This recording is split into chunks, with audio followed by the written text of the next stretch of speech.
respetuosos y en armoniosos Es cánticos. un gusto. Bienvenido al sauna. Se dañó el aire en la noche, ministro. Creo que sabía que usted venía del altiplano y lo quería hacer que se...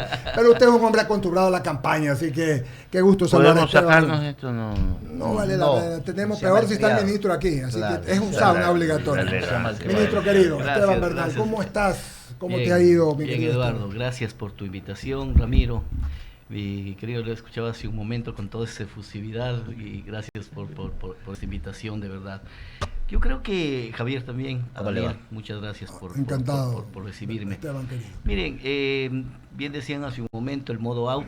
Creo que todos estamos en ese proceso en donde estamos preparando un mecanismo de transición ordenada. Creo que de los mejores que se ha visto en la historia del país, en donde una responsabilidad de un presidente electo y saliente le mostraron madurez al Ecuador. Se reunieron apenas 48 horas después de haber sido elegido, y el presidente Lasso le pudo informar además, Eduardo, de que el proceso de transición no es un tema coyuntural, lo venimos preparando hace más de mes o mes y medio, en donde se ha establecido metodologías para que de manera ordenada todas las carteras de Estado, todas las instituciones del gobierno central hagan la entrega de una información, yo diría, detallada, abundante en la documentación, para que no falte absolutamente nada, que pueda ser auscultado, verificado, valorado, evaluado. Y esto ha sido una disposición irrestricta del presidente con respecto a cada cartera de Estado. Un segundo capítulo en este proceso de transición es aquellas recomendaciones, si cabe el término, de las urgencias que se pueden presentar. No es que un ministro llega y tiene la posibilidad de pasarse una semana haciendo una valoración de las cosas. Hay temas que se deciden en el día a día. Claro. Particularmente en nuestro ministerio, por ejemplo, tema convenios, temas contractuales, que requiere tomar, si no es en el mismo día, al siguiente día una decisión. Claro. Esas urgencias creo que caben una responsabilidad de decirle, señor nuevo ministro, aquí debo informarle a usted que el tema 1 lo tiene que tomar la decisión, no impulsando nada, sino dándole a conocer cualquiera fuese la decisión que vaya a tomar en las próximas 24, 48 horas, 72 horas, de tal manera de que inteligencien en el ingreso y no se paralice la institucionalidad como tal.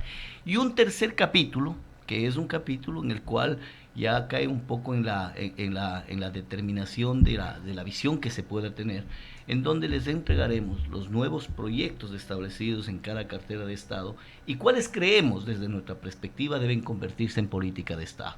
Ejemplo, en nuestro caso, desnutrición crónica infantil, ¿no? El bono infancia con futuro, en donde esto no debe tener apellidos, Eduardo. No puede ser el proyecto de Lasso, el proyecto del gobierno Lasso, no, tiene que ser el proyecto del Ecuador.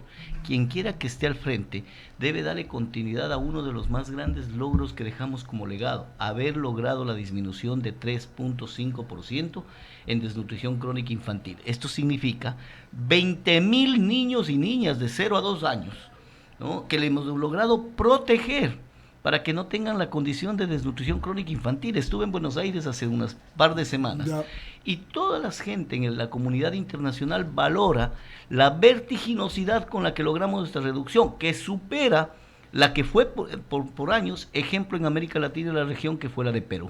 Es decir, este es un gran avance y creo que en el proceso de transición se le transmitirá todas las urgencias, los hechos, pero por sobre todo se le pedirá al gobierno y a las nuevas administraciones de que mantengan esto como una política de Estado. Y podríamos ponernos a hablar, porque tú sabes que es muy ecuatoriano, mi querido Esteban Bernal, hacer leña al árbol caído, decía Ramiro, y decirle que el gobierno esto y lo otro no es el espíritu. Porque además estoy hablando con un hombre, con un amigo, con un político que va a hacerse cargo del movimiento Creo en adelante. Entonces es un hombre al que le interesa que le vaya bien a su movimiento y a su ministerio para poder hablar de esto. Por eso cuéntame, Esteban, hablando de tu ministerio en este momento, has estado algún tiempo y le diste una vertiginosidad increíble. Sabemos del asunto, por ejemplo, para la adopción, sabemos de los convenios, nos ha contado muchas veces el secretario para la desnutrición infantil, cómo trabajan juntos, el tema de los desayunos, todo lo que ha hecho tu ministerio, que es un ministerio sensible con la población. Cuéntanos, resúmenos un poquito cómo ha sido tu trabajo en esto. Gracias, Eduardo. Siempre saco alusión la frase de Ramiro aquí en este medio de comunicación cuando decía, si al gobierno le podríamos catalogar o asimilar a un cuerpo humano, ¿no? El Ministerio de Inclusión Económica y Social es el alma, claro que como sí. tal. Y en ese contexto, así lo hemos puesto. Ayer, en un foro que lo organizó el Programa de las Naciones Unidas para el Desarrollo, el PNUD, ¿no? Un programa que elaboró un foro de alto nivel, en donde se evaluó las políticas de Estado con respecto a la disminución de la pobreza, la erradicación de la pobreza que forma parte de los ODS, de los Objetivos de Desarrollo Sostenible, con proyección al 2030. Mira, y en este foro tuve la oportunidad de ver cómo a veces las narrativas te terminan ganando. A veces las narrativas te terminan ganando. Estuvo una ex ministra, ¿no?, en donde en el foro, a viva voz, dijo algo que estaba ya realizado por nuestro gobierno, ¿no? Y decía, para que entrar en el detalle, pero mencionaba, y cuando me tocó intervenir, claro, después dijo, qué bueno que ya lo han hecho. Fíjate tú, claro. Digo este detalle porque hay muchos temas que más allá del error comunicacional que pudimos haber cometido, y que lo reconozco porque perdimos la batalla comunicacional, sí, señor, es también no solo el haber no comunicado, sino el haber perdido contra la narrativa inversa. Claro. Es decir, y es parte de la comunicación. Pero claro, totalmente. Ayer, si yo no estaba en el foro, claro, no podía refutar esa contrariedad en la que manifestaba. ¿De acuerdo? Sí, señor. Tema 1. 2, cuando estuve en el debate defendiendo al presidente cuando le enjuiciaban por un contrato suscrito en el año 2018, antes que seamos gobierno, la asambleísta Veloz, creo que ahora reelecta, me acuerdo que también en un micrófono de televisión abierta nacional dijo, cuando ya no tenía argumento en el debate, Daniel me dijo, usted, ministro, es el ministro que menos ha ejecutado el presupuesto. Y le dije, a ver, recapitulemos, ¿cómo? Pero de verdad, eso está abierto en el internet, verifíquenlo. Y le dije, hagamos algo. Si usted lo que acaba de decir es verdad, téngala por seguro que yo pongo la renuncia mañana. Y si es a lo inverso, hágalo lo propio, ¿no? Ahí dio un paso atrás. ¿Sabes en cuánto ejecutamos el presupuesto, Eduardo? No. 99.20% en el año 2022. Ojalá los del interior te hubieran escuchado, hermano. No, 99 ministerios más efectivos. Segundo después de educación en cuanto al porcentaje de ejecución. 99.20. A la fecha vamos en 80, 79, 80. Este momento. Terminaremos quizá por encima. Medio, claro, sí, todavía está 80%, 79 exactamente, verificado ayer cuando había dado el dato. Entonces, miren ustedes, cuando uno deja que se cree la narrativa, el micrófono como el papel aguanta todo. Sí, lo que hay que hacer es contrastar. Entonces, ahora sí, perdón hacer este andamiaje previo, porque sí hemos logrado. Aquí traía una información que es importante. Favor. Miren, 1.714 millones de dólares para dar un servicio a 1.930.000 familias en el Ecuador. Tanto el presupuesto como el número de beneficiarios es el más alto de la historia institucional del MIE. Es que el MIE es el que da los bonos, pues. Mucha gente, es importante decir eso. Claro, porque estos, pero Eduardo, sí, estos 1.714 millones de dólares da una atención a 1.930.000 familias, de las cuales 1.440.000 son las beneficiarias de bono, ¿no? Y adicionalmente 430.000 familias más están adultos mayores, personas con discapacidad, niños, niñas, adolescentes, mujeres emprendedoras, casas de acogida, etcétera. Lo que quiero mencionar es que hemos reducido la brecha de no cobertura.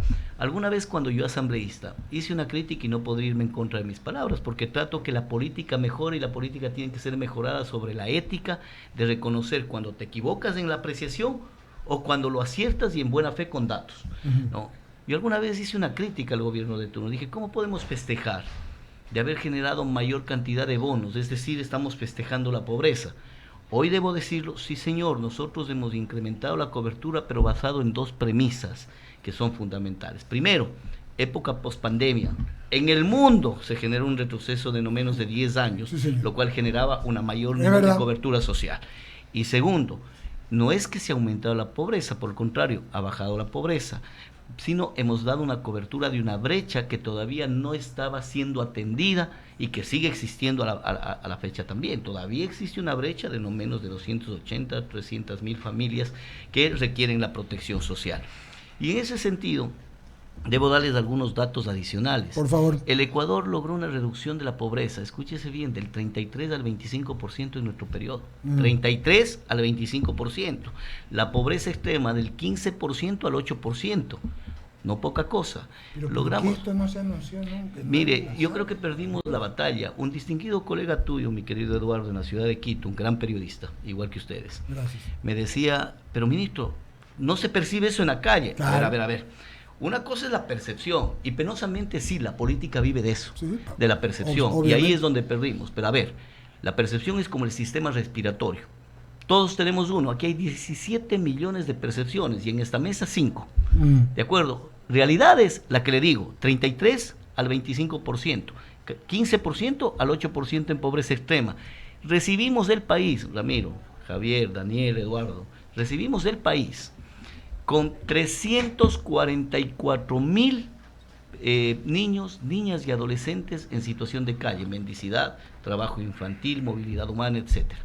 Hoy hay 235,000, 105,000 menos.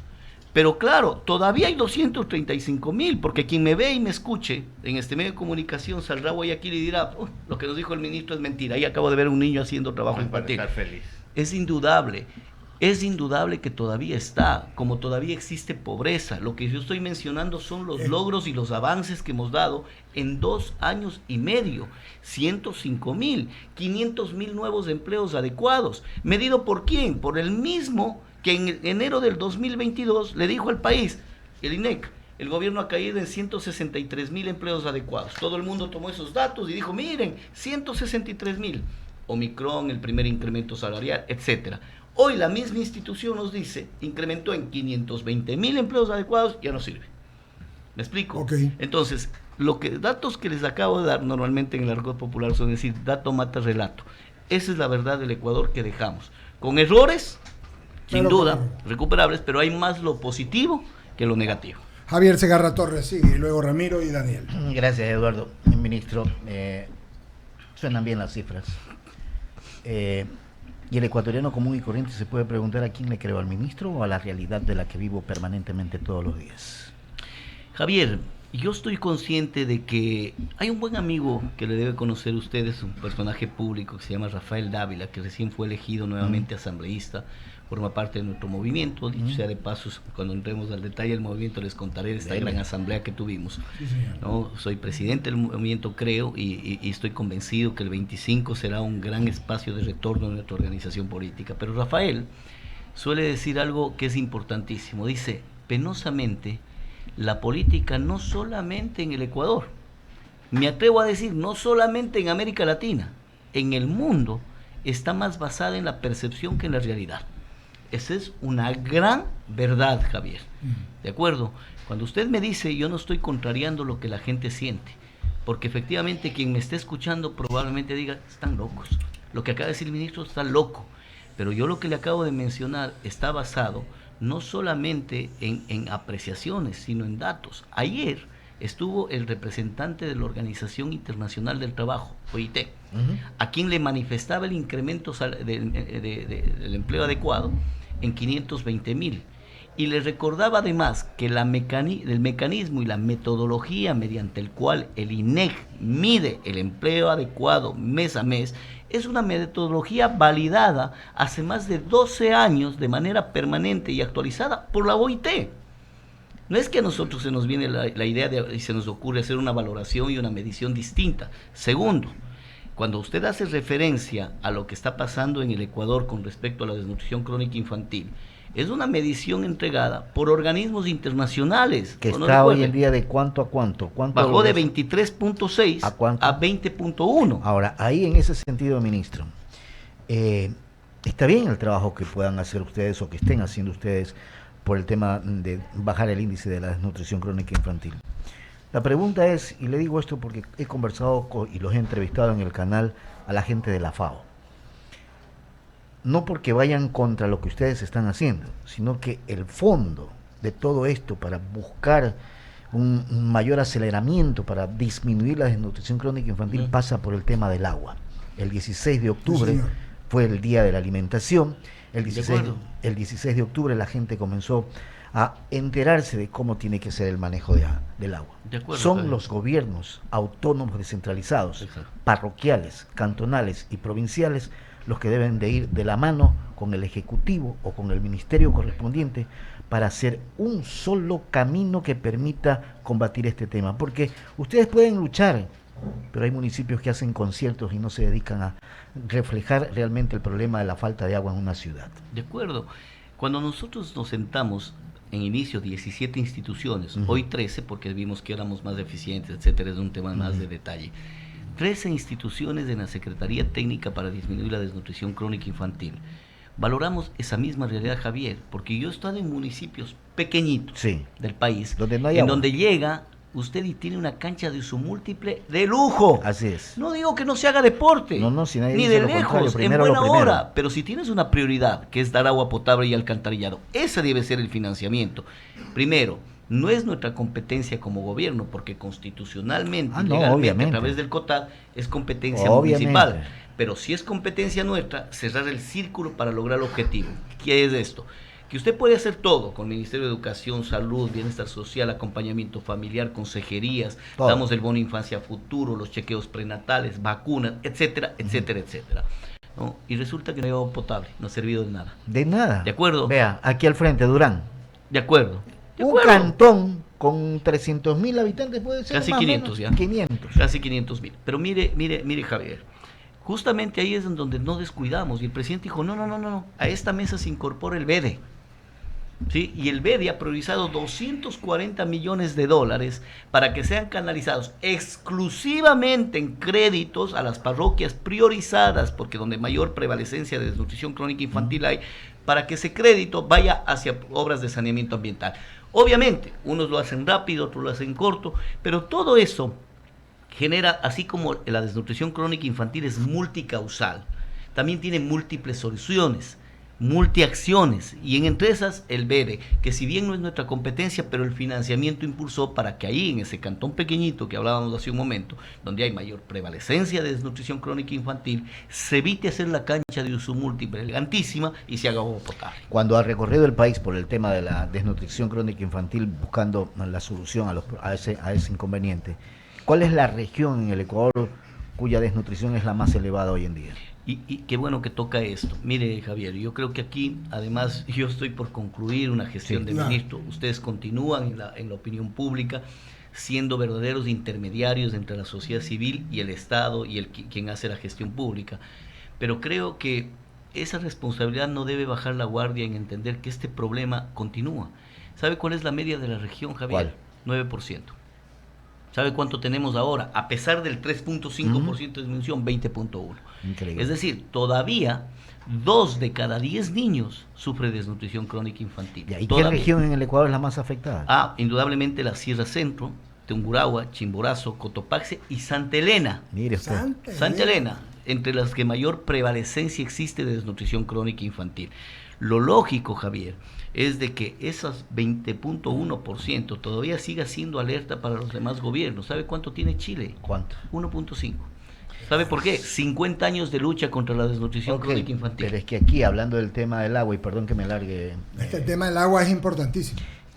cuando vemos cómo la minería ilegal contamina los ríos, no hay agua potable que se pueda ejecutar en las regiones donde ésta existe.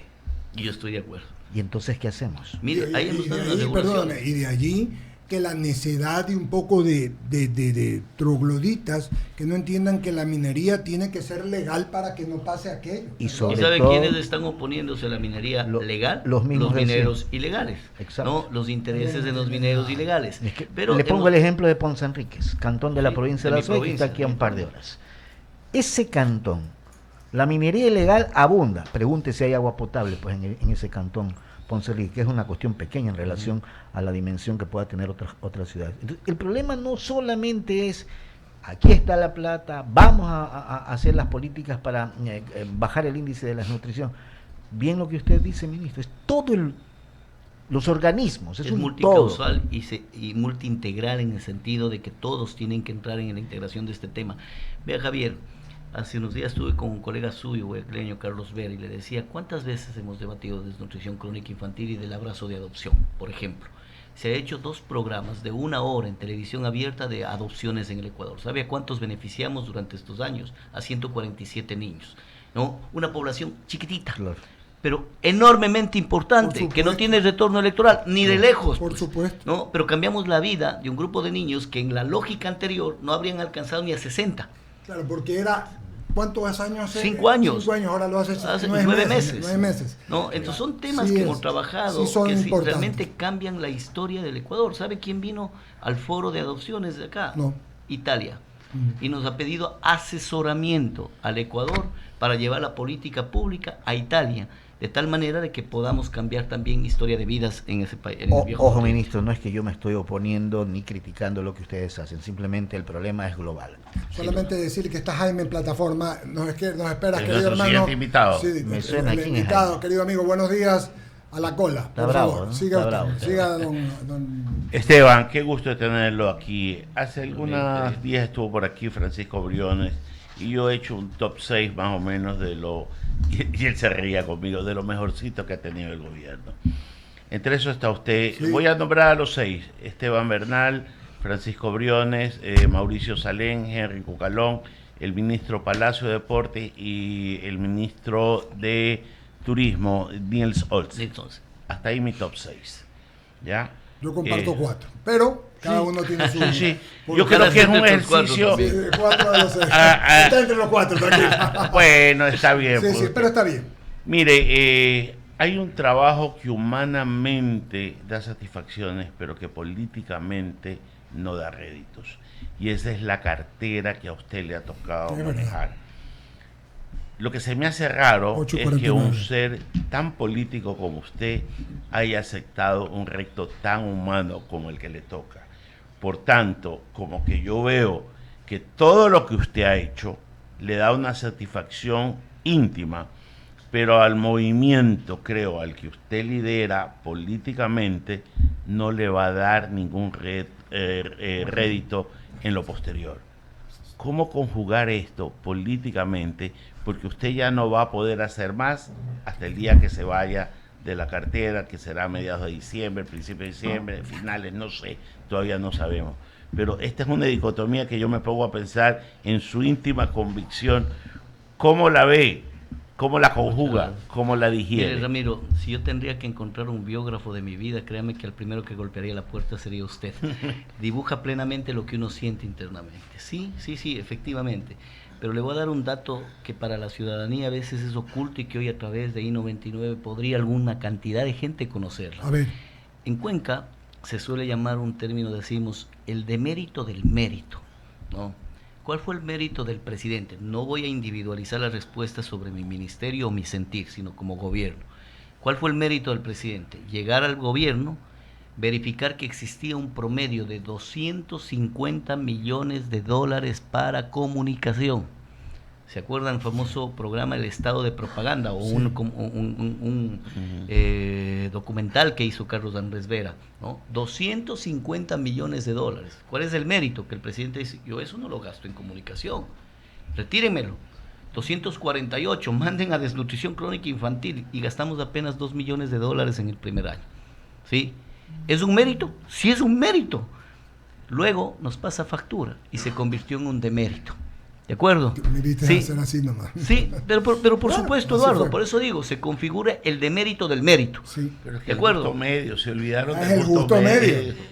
De acuerdo, estoy de acuerdo. Yo hay cosas que lo reconozco y a profundidad. Perdimos el año en términos comunicacionales, nos dejamos ganar de la narrativa. Ahora bien, de acuerdo a los datos, a la información que les entrego, datos que no solamente compadecen de las buenas intenciones y de las mediciones del gobierno, avalados por organismos internacionales. Pero vamos a contestar la pregunta rápidamente en honor al tiempo y al nuevo invitado. Pero sí, yo creo que la mayor satisfacción que se tiene, mi querido Ramiro, es el deber cumplido, el irme en paz de decir, di todo por este ministerio, todo por el gobierno, dejamos un mejor país que el que recibimos. No le quepa la menor duda, y estoy abierto y dispuesto, y lo digo en todos los medios, y si ustedes lo logran en buena hora, sienten a quien gusten enfrente mío, a quien gusten, economista, sociólogo de la oposición, de donde quiera, asambleísta, candidato a presidente, al que guste, para sentarnos a debatir con información, con datos, para mostrarles cómo el Ecuador que recibimos en mayo de 2021 y el Ecuador que dejamos ahora en diciembre de 2023 es mucho mejor que el que recibimos, con quien quiera. Y ahora, lo otro, sí, yo creo que hacer lo correcto no es popular, y por eso a veces podemos tener las dificultades de ahora. Sí, y a usted le queda la satisfacción de lo que decía Amado Nervo: vida, nada te debo, vida, estamos en paz. En homenaje al tiempo, Daniel. Gracias, Ramiro. Señor ministro, qué gusto poder tenerlo acá. Usted habla de realidades y yo le voy a comentar una realidad, un testimonio. Yo trabajo en una consultoría que hace estudio de impacto social también. Y en estos días he estado en una comuna que se llama Sabana Grande, no sé si lo ubique. Sabana Grande es la paradoja de la modernidad. Por las calles de Sabana Grande, que es una comuna muy pequeñita de más o menos 300 familias, pasa a diario, escúcheseme bien, centenares de camiones con un oro llamado camarón. ¿Quién es el primer productor? Ecuador. El principal producto de exportación del país. Y es el primer exportador de camarón del mundo. El camarón. Por sus calles pasan miles de dólares a diario. La comuna Sabana Grande es una comuna que tiene agua potable, no tiene alcantarillado, no tiene ningún dispensario médico.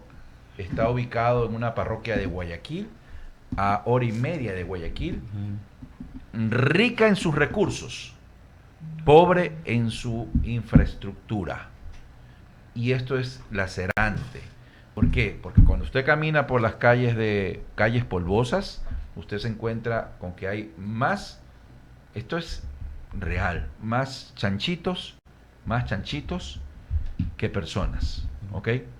Y chanchitos que están en calles inundadas no por el agua de la lluvia, sino por el agua servida que las casas riegan hacia los exteriores porque no hay sistema de alcantarillado.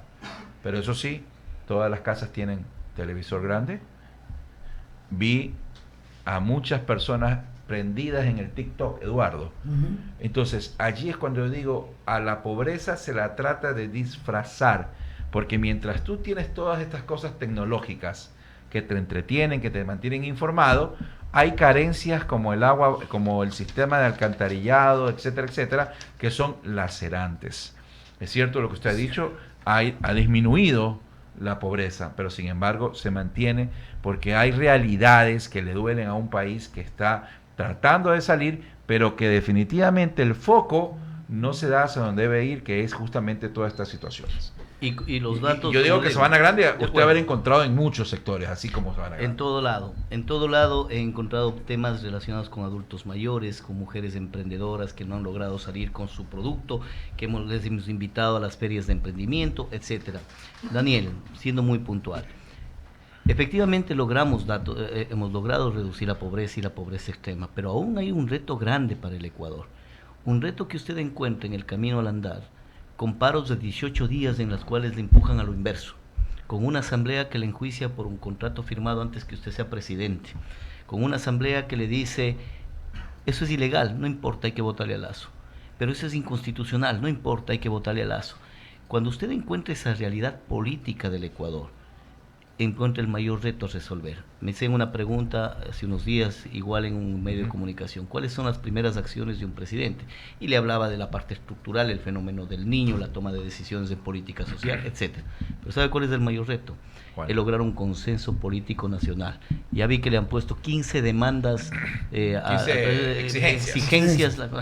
Son aquellos que cuando usted no le cumple una, salen y paralizan el país 18 días y botan abajo los empleos creados, adecuados, elevan el riesgo país. Contra eso se lucha y hay que saberlos de enfrentar con tenacidad. Son vacunadores. Esos son vacunadores políticos. Macro vacunadores. Bueno, oiga, y la del estribo, si me permite, señor director. Bueno, ahora 2025, ¿qué va a pasar con el movimiento Creo? Evidentemente hay un número reducido de asambleístas, ¿no? No, nosotros no no, tenemos. Bueno, vieron, es que no Patricio Dávila... Rafael Dávila es nuestro. Rafael pero Dávila fue está ahí. Con permiso. No, está infiltrado. no. No, fue una alianza, Mira, Bueno, entonces, a ver, ok. Si no tienen la capacidad de maniobra en la Asamblea, ¿qué va a pasar con Creo? Bueno, primero yo estoy consciente de que habíamos tomado una decisión de no presentarnos en la campaña electoral. Creo que fue una gran decisión, créanme. A lo Correa Que 2006. si se profundizan ustedes, ténganlo por seguro, de que fuimos parte de la contribución para no haber sido un cuchimbol de la política en donde aquella oposición y aquella gente del correísmo hubiese usado nuestra situación para atacarnos y capitalizar electoralmente. Hubiésemos sido el punto el foco de atención. No nos presentamos. El día de ayer, antes de ayer, tuvimos una reunión en la ciudad de Quito, en el sur de Quito, estuvo el presidente presencial de manera virtual, en donde 24 de los 27 presidentes del movimiento Creo estuvieron presentes, todos encausados en que habíamos tomado una buena decisión, preparando el proceso de salida del gobierno, pero dando los primeros pasos al año 2025. Como gran cuencano, le voy a decir una frase también cuencana para concluir. Dice, ¿no?, que cuando a un político se le considera que está muerto, ¿no?, déjame contarte que goza de muy buena salud. El partido Creo tiene muy buena salud. ¿Eso significa que Guillermo Lasso va a seguir militando en la política? La organización política está vigente. La decisión de Guillermo es un tema que lo decide. Yo lo escuché a él y me dijo, yo no me voy a retirar de la política. No se va a retirar. Es otra cosa ser candidato. Eso es distinto. Son cosas muy diferentes. Jaime Velázquez, con alguna inquietud final para el ministro Esteban Bernal, querido amigo, por favor, adelante. Gracias, Eduardo. Un saludo cordial a Esteban. La verdad es que el ministro lo tenemos acá y lo único que se me ocurre en este momento, luego de haber tocado todos los temas por parte de mis compañeros, es mirar justamente el futuro, lo que estaba tocando al último Daniel, que en este caso es el futuro de Creo. ¿Qué hacer realmente? En 2025 se pretende en un momento dado tomar de nuevo, la Asamblea Nacional, se apunta hacia la presidencia, hacia dónde se apunta desde el punto de vista de Creo. Bueno, el movimiento y la organización política presentará los mejores cuadros de mujeres y hombres para la presidencia y vicepresidencia de la República en el 2025 y en todas y cada una de las 35 jurisdicciones legislativas, Jaime, que tiene el Ecuador. En las 35, 24 provincias, las 3 del exterior, más los distritos del Guayas, de Manabí y de Pichincha, dan 35 jurisdicciones. Ahí tendremos, cumpliendo la ley, de la normativa, las exigencias de cuadros de mujeres, de jóvenes, estaremos presentes. La presencia mayoritaria de grandes lideresas y líderes nuevos, jóvenes, por primera vez el día miércoles que tuvimos la reunión de Creo, estuvieron más del 50% de los presidentes de las provincias, mujeres, jóvenes, impetuosas, con un nivel de inteligencia impresionante y con voluntad de seguir trabajando por el país. Aquí no ha pasado nada, tranquilo en términos políticos. Recuerde lo que le dije hace un momento y téngalo por seguro de que en el 2025 estaremos presentes. Yo soy un animal político, así lo he dicho, ¿no? Y así me categorizo. Y en ese contexto estaré presente, sin duda alguna, en las elecciones 2025. Ministro, Esteban, algo te pregunto, algo que se te quedó en el tintero. Bueno, varias cosas. Una de ellas, la que más me genera frustración, aunque queda avanzada en un 60-70%, el abrazo nutricional. ¿Qué es esto? Que nosotros sacamos los 60 millones de dólares que les damos a las cooperantes, a las fundaciones, para que se alimente a los niños. Tomamos una decisión de que esos 60 millones de dólares vaya a la economía popular y solidaria, aquella economía más cercana a los niños de los CDIs, es decir, las organizaciones de economía popular y solidaria de Tungurahua alimenten a los niños de Tungurahua, lo propio en Santa Elena, en la Amazonía, con sus condiciones culturales, gastronómicas, alimenticias. Eso quedó a medio camino, ojalá puedan darle continuidad porque es un gran logro en términos nutricionales, pero también en una economía. Póngale 60 millones de dólares por año a esa economía popular y solidaria, cambia la vida de mucha gente. Conociéndote, ¿vas a ser candidato en el 25? Sí, Dios mediante, tal vez. Y sabe que se le quedó en el tintero también. Dele. Año y medio de gobierno. Se les quedó en el tintero, año y medio de gobierno también. También se nos quedó. Años, 5 meses nomás. Ay, Dios mío. No es año y medio, ¿no? Jaime tenía algo, pero no te quise interrumpir, sino que valió la pena. Jaime, ¿algo final? No, tranquilo, simplemente un abrazo enorme a Esteban y espero que le vaya muy bien y que espero que en el 2025 sea asambleísta con ese ímpetu que tiene. Gracias. Acá hay una vacante por un acaso para Sí, enero, sí, si sí, quiere, sí, lo sí, nombramos sí, nuestro sí. corresponsal en el Austro, ¿no? Vas a estar después del tiempo vas a estar viniendo, me imagino, porque ese director Todo el del partido- país. Mira, Eduardo, al presidente le había transmitido algo y lo ratifico acá. Concluimos el 25 de noviembre o el 20 de diciembre, todavía no hay una fecha. No está claro. ¿no? Cualquiera de los dos veces me voy a dar 24 horas de descanso. ¿no? Al siguiente día de ello estaré nuevamente recorriendo el país y no pararé hasta el término de la campaña del 2025. Gracias, Esteban Gracias Bernal. a ustedes. Pagamos corte, regresamos enseguida. Viene Henry Cucalón a las 9:15. Vamos a hablar también con. Dije que era casi